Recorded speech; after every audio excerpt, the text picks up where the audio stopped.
Isang virus na galing sa space ang kakalat sa maraming hayop at mga tao. Ito tong magandang example ng isang fun bad movie. This was military storage back in the day. I don't feel so good. Jesus Christ!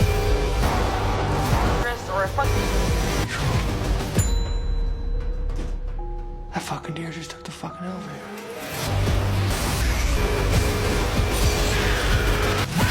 Sisimula ito sa isang storage facility kung saan nagbabantay etong si Travis at si Naomi. Sa loob nito, meron palang nakatagong isang virus or fungus kung saan kakalat nga ito sa mga hayop at sa mga taong nasa paligid. Dito na nga sila magsisimulang magkahawaan kung saan magtatago nga itong sina Travis at Naomi para makasurvive sila.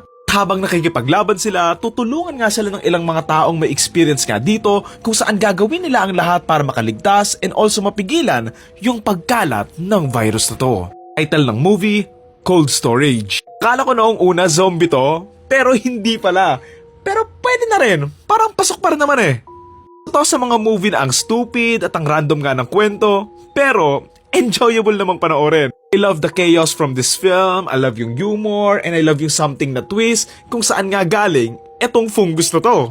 Medyo naaalala ko nga dito yung movie na The Return of the Living Dead kasi pareha silang galing nga sa isang bagay mula sa gobyerno, yung virus or fungus na nagsimula nung lahat nga ng gulo. Parehas na isang gabi lang nangyari, na maraming ang tao yung naging infected, parehas na mga nagtatrabaho nga sa isang facility, tapos parehas pa ng ending na pinasabog nga din yung buong lugar nila.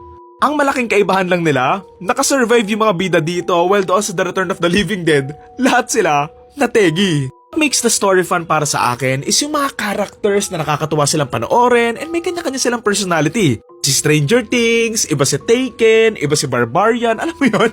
Kumbaga, may kanya-kanya silang ganap sa kwento eh. Medyo kinulang sa characterization and sana nagkaroon pa ng mas maraming introduction nga doon sa mga characters kasi obvious lang na binilisan lang talaga nila yung pagpasok sa kanila without proper build-up nga.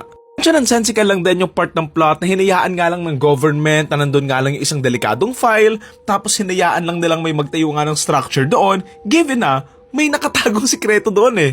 No, na ayun nga yung other point nga ng story na hindi nga nag-iisip yung government dito and pinabayaan nga lang nila kahit ilang beses na nga nagre-reklamo si Liam Neeson dito. It's not believable lang kasi na may ganito nga kalalang sakit tapos kakalimutan nga lang ng gobyerno pero sa bagay, confidential funds nga nakalimutan eh. Yan pa kaya? Making wise, okay naman siya. I like the unique approach with its premise given na ilang beses nang nagawa yung mga ganitong kwento eh. Gustuhan ko na mabilis nga lang yung kwento and it is what it is lang kasi ayun lang naman talaga yung kwento nila na naging enjoyable naman yung movie even though marami siyang butas and questionable happenings. Puro ano na lang, ito lang talaga yung magandang movie na panoorin na kahit may ginagawa ka, magigets mo pa rin eh. Movie na pwede mong panoorin with friends tapos kahit mag-usap-usap kayo ganon, masusundan nyo pa rin yung kwento and at the same time, mag-e-enjoy talaga kayo panoorin yung movie bilang for pastime lang ganon. Kaya ng title ng movie ay Cold Storage and ang torta rating ko for this film ay 5.5 out of 10.